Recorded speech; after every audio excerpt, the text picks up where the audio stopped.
So hello guys, welcome back to my channel. Last but not least, what we have here in this entire CRV lineup here displayed at the MOA test drive event is this all new CRV V Turbo. This is the base model, looks exactly the same like with the VX Turbo and like with the RS HEV. Now the ground clearance is 10mm rest for some reason at 198mm. So what I like to with this V Turbo, you get 18-inch wheel steel and with Michelin E Prima seat tires. So here the side mirror too, there's no more camera underneath here. However though, you get one now on the right side. That's for your corner camera still.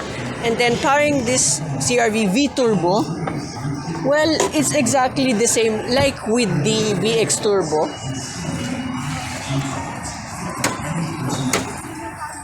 So this one is a 1.5 liter turbocharged 4-cylinder engine that produces 190 horsepower, which is exactly the same like with the VX Turbo. But this time now, this one's only front wheel drive. Being the base model, this one's the lightest one amongst the CRV lineup. Of course, the HEV is the heaviest one, but I can't wait to drive this yet again, knowing this is front wheel drive. So remember, check out on my channel, I drove the VX Turbo all wheel drive. So I'll have a lot to say with that, so check it out separately. Here now at the rear of the CRV V Turbo. So biggest eye-catching difference now compared with the VX all wheel drive.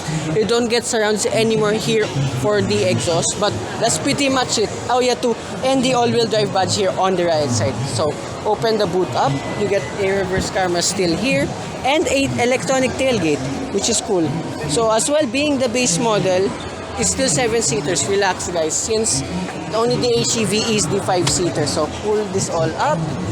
There you go. It reviews the 7-seater layout, and you can adjust this floor, put it up and down to give it a flatter space. So same gubbins here and there, like your 12-volt socket here on the left side and an LED light. So what I discovered now too, for the HEV, you get double lights here now, since yet again that's only a 5-seater. So pull this down again, right here, pretty easy, push them down. And then yeah, there's a little bit of a hump here, but yet again this adjustable floor will come in handy. There you go. So you can give now a flatter space now. Boot space is exactly the same like with the VX Turbo, with all of the seats up, down, and the second row down. So yeah, that's about it here with the CRV V base model. Let's check out with the interior. And to being the V base model too, you get electronic tailgate still. Yet again, I'm still astounded with this feature. So this is the interior of the V base model. Well, visually it looks exactly identical with the rest of the CRV lineup. Sorry for the lighting. Will this help? Oh yes, it does. So sun visor, you have a vanity mirror still with halogen light. And then, yeah, right, they still extend. That's so bright, wow. So anyways, back here in the interior, so what I like too with this base model, you still have the same 9-inch infotainment system and digital instrument cluster. So yet again, I thought being a base model, this will be all analog now. So big difference now here too with the interior here. Well, the door card is still exactly the same, which is good to know.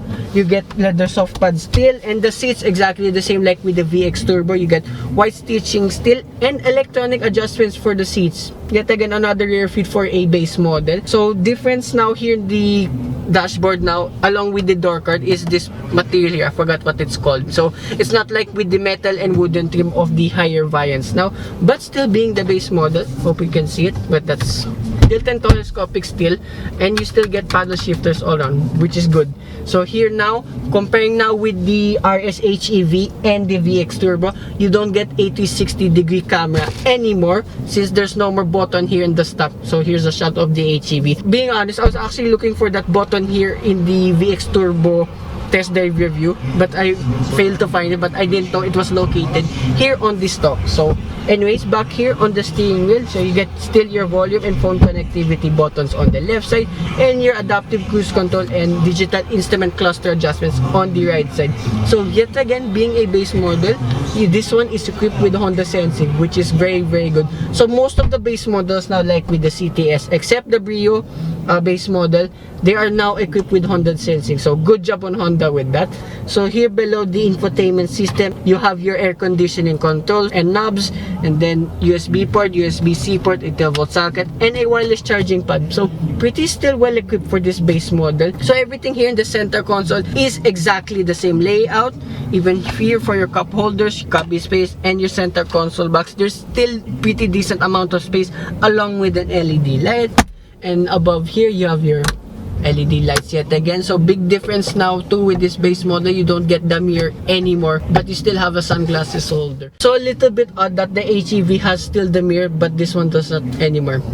Anyway, so yeah, that's pretty much here in front. So the second and third row is identical like with the VX Turbo. So space there, pretty excellent throughout, and even in the third row. So yeah, that's a quick walk around tour of this base model CRV. So for the cost of this now, this one stands at 2,100,000 pesos. So okay, yet again, like with the CRVs, their prices are pretty steep. But this one is just above the 2 million peso mark. But still, yet again, you get a lot for your money. Of course, you don't get the smart key card now against with the top variants and no 360-degree camera, but it's just only minimal that's been removed with this CRV. So yet again, like with the RS HEV, hopefully I can drive this soon. That concludes my walk around review of this CRV V Turbo base model. I'd like to thank everyone here again at Honda Cars Philippines, Honda Cars Green Hills, to Sir GM and Ma'am Jan for making this walk around review possible. So the contact details will be in the description down below. So hope you guys like and subscribe, and I will see you with the tester review